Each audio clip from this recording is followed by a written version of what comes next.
Okay, good morning, everybody. Are you hearing me? Yeah? All right. I'm Raj Kumar. I'm the president and editor-in-chief at Devex. I've got a very short title, that's it. But the gentleman sitting next to me has a much longer one, which we're going to add to today, because those photos you just saw were actually taken by Howard Buffett. Pretty remarkable. You were there on those front lines getting those pictures. It's harder to do it these days because of the drones. It's a lot of places I've been in the last 3 years or 3.5 years, you couldn't go today. Well, they wouldn't let me go today. So that long bio includes the fact that you're a business executive, of course. You're on the board of Berkshire Hathaway, the company your father, Warren Buffett, founded. Never heard of it. Yeah, well, we have. We have. You've had a long executive career. You're also a farmer. Like a real farmer, not a gentleman farmer. You get dirt on your clothes, you drive a combine, the whole thing. You've been a sheriff, an elected official in the United States at the county level. You've done so many things. You've been really a photographer, wildlife photographer, documentarian. You won an Emmy doing this work. And now I'm going to add to your list, you're a photojournalist. I mean, those pictures are photojournalism. You've captured the war in a way I haven't seen from anybody else. Oh, I think there's a lot of photojournalists out there that have done quite a bit, but it's been a privilege for me to be able to spend the time in Ukraine that I've spent, to meet the people that I've met and to understand what it really means to be courageous and resilient. I mean, I've never seen anything like it. We've worked in a lot of conflict and post-conflict areas around the world, and I've never seen anything like what I've seen in Ukraine. You've been to Ukraine 23 times. Your foundation spent $1 billion there. Let's start with just how is the war going? Well, I had a signal last night and one this morning one is from a commander in Kharkiv and the other is from a female drone operator I know in operating south of Kramatorsk, and they both just said that, the front line's really difficult. It's been probably as tough as it's been. But they always say we're holding strong. And it's one of those things where, Russia has consistently gained ground at a high cost.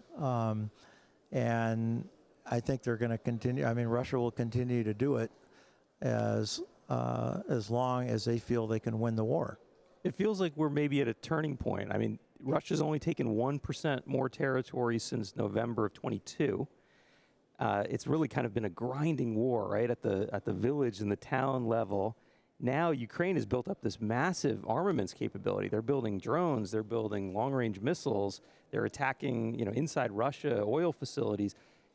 And Russia's kind of turning back on Ukraine and hitting residential housing and hospitals. And all. Are we at a different moment in the war, the way you see it? Well, the war's changed constantly. I mean, maybe not month by month, but by, 3 months, 4 months, 6 months. It's really changed significantly over a period of time. It's changed a lot in the last year. But, the turning point is going to be what Europe and the United States does. It's not going to be what Ukraine does, because Ukraine is going to continue to fight. And so it's going to come down to the decisions that are made by European leadership and the United States leadership and the other allies. That's going to be the turning point. What are they getting wrong? Let's start with Europe. What is Europe getting wrong about their understanding of this war? I'd like to get out of here today and go home, so it's not the way to ask the question. But, look, I think Europe has an opportunity. They have come up with an incredibly creative way to use the frozen assets, Russian assets.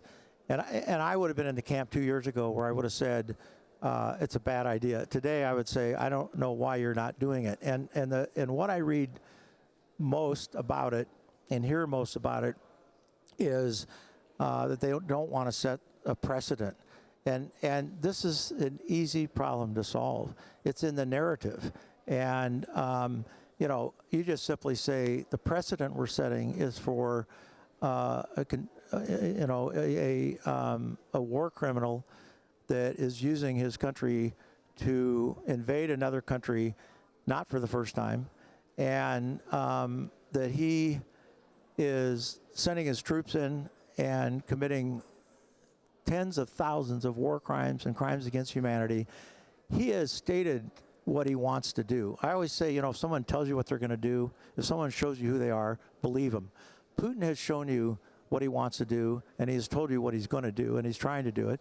And, he said, I'm going to destroy Ukraine. I'm going to destroy the Ukrainian people, their language, their culture, their history.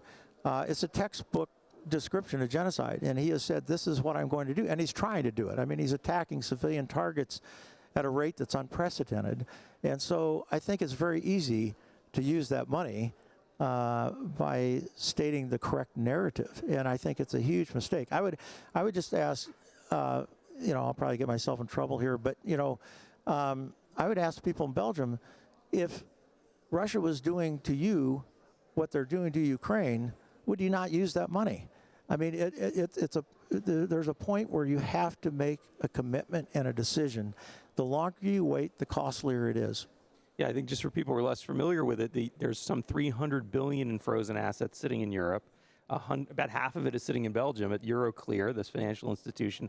They've been essentially, using some proceeds from the money, but not using the corpus of the assets, which would be a big deal for Ukraine. How much would it matter if Ukraine could get that $150 billion or so?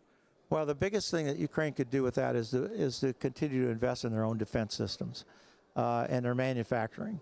And you don't read about it much, but Ukraine you do read about how they've really increased their production capabilities, particularly in drones. But it's not just drones. It's artillery, it's vehicles, it's everything. It's ammunition, shells. And it's very impressive what they've done. I've seen a lot of it.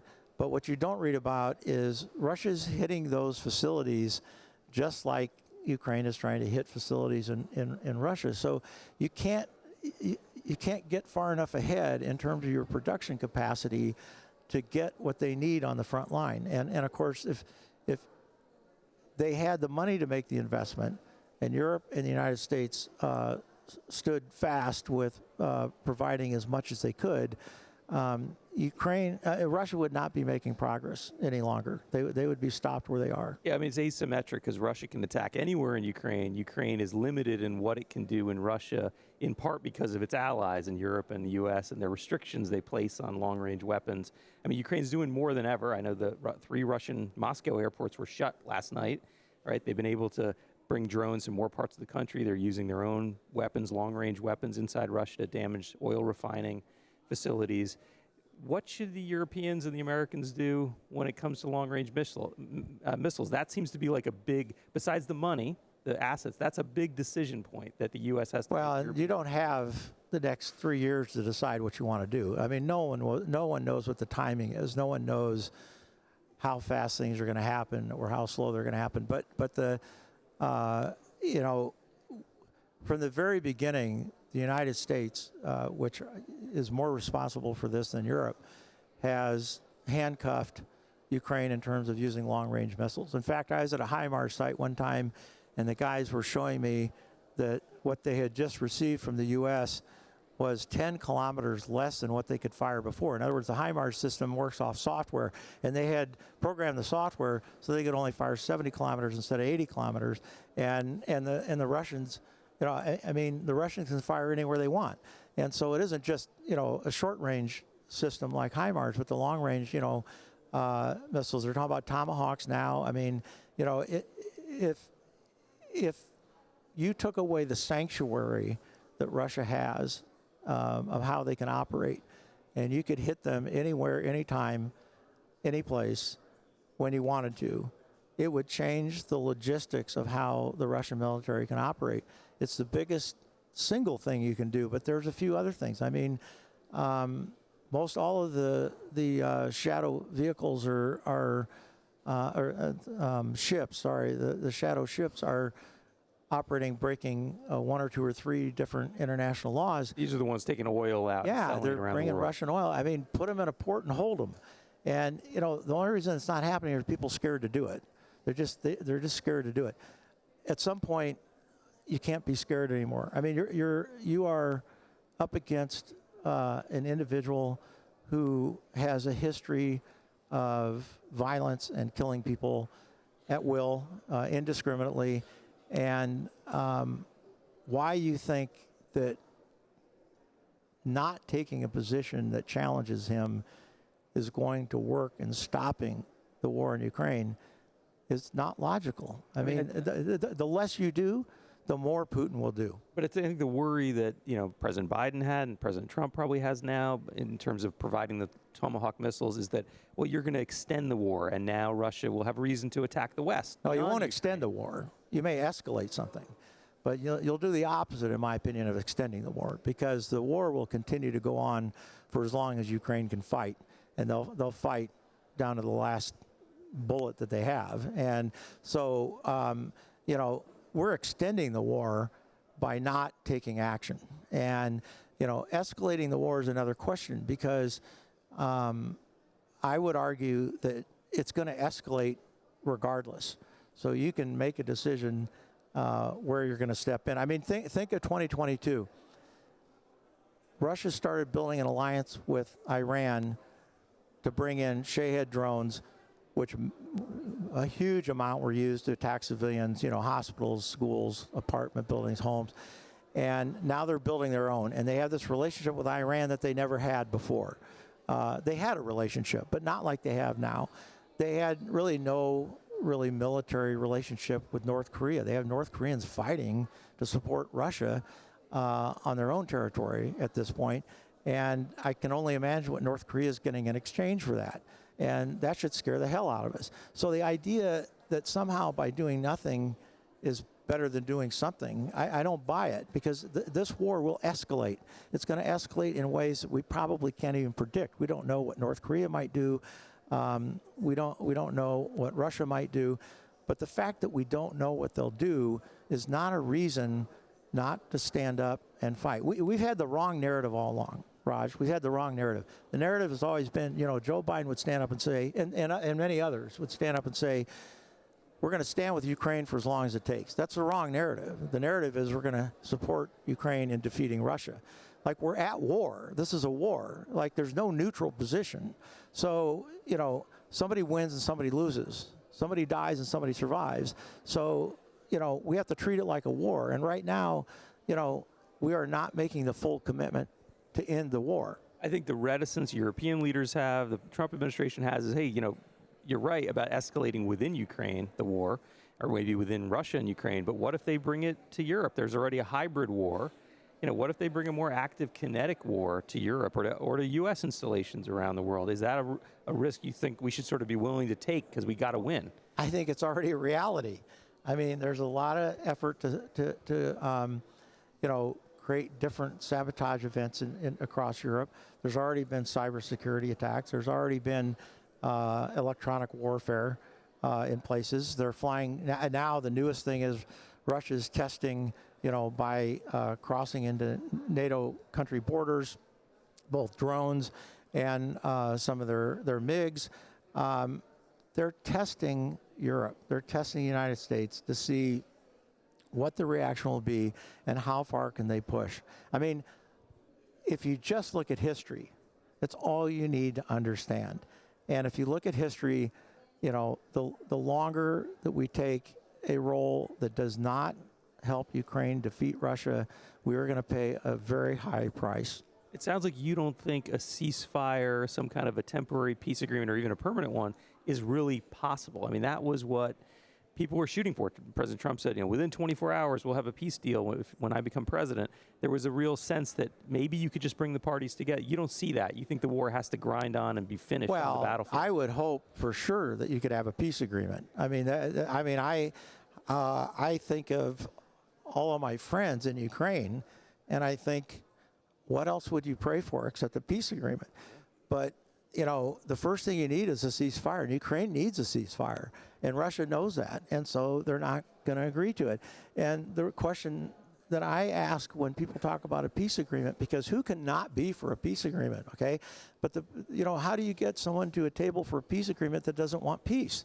Putin doesn't want peace, and every day he really reiterates exactly what he wants, and it's not peace. So that long list of titles I gave at the beginning, one of the ones I left out is philanthropist, right? You lead your own foundation, the Howard G. Buffett Foundation. You and your family are some of the biggest philanthropists in the world.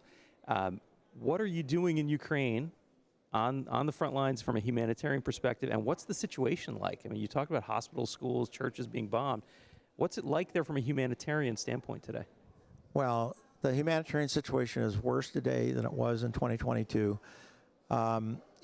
We have funded over 450 million meals, most of them in water and hygiene and all sorts of things most of it along the front line, from Sumy down through Kherson, and it's worse. But people don't want to leave where they are.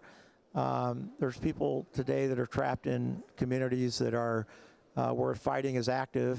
Some have been occupied now by Russia, and they can't leave. We stay out of the politics because it's none of our business and it doesn't help us to be in politics.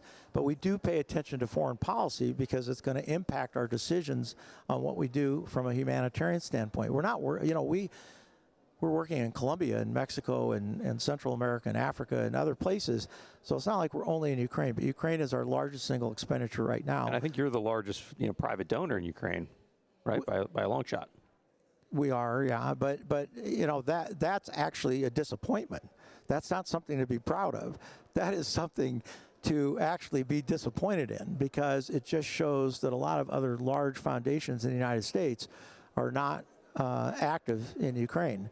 And I don't believe in telling people what to do with their money, but I can advocate as to why Ukraine makes a difference. And I think it's the one thing happening right now that will have the biggest single impact on my kids and maybe my grandkids. I mean, your personal philanthropic philosophy seems to be go all in, right? You don't wait. You don't hold anything back. You take whatever money you have available and you're gifting it out right away. Should we expect to see more and more from you, from the family in Ukraine going forward? Well, we won't stop what we're doing. I always hate saying that because I listen to so many people say we're going to stand with Ukraine, as long as they need us. And I feel like so many people have said that with false intent. But you'll see it. I mean, we're going to do what we say we're going to do. And we've done it because we believe in it. And we don't, people ask me, like, why are you doing what you're doing in Ukraine? Kind of like what you've asked me. And I quote General McChrystal because he once said that in your lifetime you will be tested on whether you're going to do the right thing or not, whether you have the strength and whether you have the compassion and whether you'll actually do the right thing. And to me, Ukraine is, I don't know if test is the right word, but personally it was a test because I think if I looked back now, almost 4 years later, and we were not doing what we were doing, I'd be incredibly disappointed with myself. And so I think that there is a time when you find yourself with an opportunity to stand up and do something. And our staff at our foundation have been amazing. I called them up in 2022 in April, and I got them all on the phone, and I said, I know you guys have a real job, but now you have another job, and we're gonna spend $300 million a year in Ukraine, and we're gonna figure out how to do it. And war is different because we've worked in a lot of conflict areas, but war is different because you don't have the luxury of time.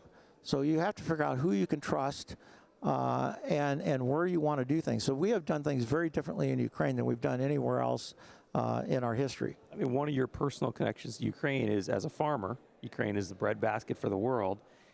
You are working a lot with farmers there, including trying to make sure they can get back to the kind of high productivity they had before the war. Tell people a little bit what you're doing in that area. Well, I did something the second night I was in Ukraine in April 2022 that some people could you could say, wow, that was really creative, or you could say that was not very smart, maybe reckless, because when I started to understand what had to happen with getting the wheat out, and so many, at that time, I don't know how many thousands of pieces of equipment had been stolen or destroyed by Russia, but it was a lot. It's about 100,000 now.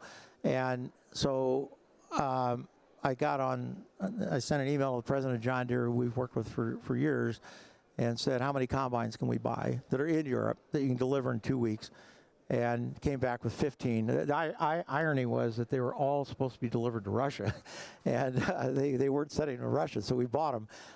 And my son, I had to kick him out of the will over this because I'm a John Deere guy, and he's on the Case New Holland board, but he might work his way back in. But I texted him and I said, how many combines? We got about 15 or 20 from them. So we started buying farm equipment and getting it out to farmers. We didn't do it. The Ukrainians made it happen, but we got them out to farmers, and we're at 1.5 million acres now of either planted or harvested crops, and 65% of that is in the five of the frontline oblasts. And so we're just trying to help them get the crop out right now, and get the crop in and get the crop out. It'll be a long time before they're able to get back to the kind of productivity that they need to. And I'm sure people listening to this know it, but obviously Ukraine's agricultural productivity is not just important for Ukraine. I mean, it's important for much of the world, including many of the poorest countries in the world. I'll tell you, I sat in Rwanda at a project we have about 2 years ago. It was when the Black Sea Initiative was kind of getting nixed, and the farmers I was talking to were sitting around, and one of them said, "This is the best year we've ever had." And I said, "For what crop?" They said, "For corn." And I said, "Why?" They said, "Because of the war in Ukraine." So I'm sitting in Rwanda talking to farmers, and they're telling me, now you reverse that. He's selling corn for prices he's never gotten. Somebody's paying that price. Somebody has to pay for that price. So, you know, the world has balanced out a little bit, but you can't make up for the loss of production. So that has been built into the price in places where many, many people can't afford to pay it. Yeah, it's one of the reasons food prices around the world are really high and don't seem to be coming down. What about the landmines that have been placed or the unexploded ordnance that's all over these fields? How do you address it? So we've worked on two things. We're funding a lot of teams from Halo, MAG, DRC, FSD, others. So we're funding a lot of teams that are out demining, and then we've also done some innovative things on our own, creating some 2 different platforms that run autonomously for both verification and for mechanical technical survey, and we can cover a lot of territory compared to the old school way of doing it. It's going to take a huge effort to get the mines cleared. We will be doing demining probably no matter what in a big way in Ukraine for a long time. It's one of the fastest ways to get their economy back is through agricultural production. Let's talk a little bit about reconstruction. I know technically we're supposed to end, but my wife is on next. I think she'll be all right if we wait a couple minutes. Let's talk about reconstruction. What does it look like? Let's say either the war escalates and it ends that way, or maybe the war, we get to a peace agreement. You're going to be very engaged, I assume, in reconstruction. What is your vision for how that looks in Ukraine? Raj, should I tell everybody you told me earlier that we were going to eat into the time that your wife is on her panel, so yes, we weren't going to stop on time, because we're out of time. But, the answer is I don't know. The reconstruction is going to be so huge, it's going to take the World Bank and European governments, the United States government, it's going to take, huge amounts of money that we couldn't even begin to compete with. So we may not get that involved in reconstruction. We may look at where can our money make the biggest difference. Yeah, your personal philanthropic philosophy is pretty interesting to people. I mean, partly because of the size and scale of what you're doing now, but what you might ultimately do with your family's funds. So it's interesting to hear. Ukraine is personally really important to you, but you think it's mostly important right now in this moment. But in reconstruction, it may not be the focus of your work. No, it's not that Ukraine won't be just as important. I've made the best friends in the world that I've ever had in Ukraine. So it's not about how important it is. It just comes down to where is the most efficient, effective way for us to use our money. And, it takes billions of dollars for reconstruction. That's not a great place for our money. We may make a significant impact in demining. We might make a significant impact in agricultural production. But we will focus our funding on where we think we can have impact. I think you just turned 70, right? You could be doing anything you want. And you were doing a lot of exciting things, including nature photography and everything else. As people saw in those photos, this has really become an important part of your personal journey and really impacted your life. I mean, is this something you ever could have expected at this age? You'd be No, on the I front think lines people of a must war? see some 70-year-old guy running around with a camera and think he should go home. I mean, I don't know why I'm still doing it. I just can't give it up. But I have the opportunity to go and see things that everybody doesn't get to see, and I feel that I have to show that to others. And the way I do that, I think best is through photography. You can write and read, but showing images, I think, is the most powerful way to do it. I think everybody here has a copy of your latest book, which has some of your most recent photographs in it. Have a look. It's an arresting set of images. I mean, at least for me, it changes the way I see the war. You know, somebody who's following it, et cetera. It really gives you a personal view on what's happening there. Well, I'm going to keep doing it. As long as I can keep doing it. I was sitting at I call it the hooch, with a group operating some artillery last year, and we had to run down into the hooch, and all the soil's falling on top of the hooch, and you know you're sitting there, and for the first time I kind of thought, you know, my dad always says, why do you need to be in Ukraine? And I'm sitting there thinking, yeah, maybe that's a fair question right now, but I can't help myself. I have to go back. I can't help it. Well, I think on behalf of a lot of people who care about what's happening there, thank you for the work you're putting in. I'm glad you Thanks, feel Raj. that way. And thank you for this Thank you very conversation. much. Thank you for everything Thank you're you. doing. Please join me in thanking Howard Buffett.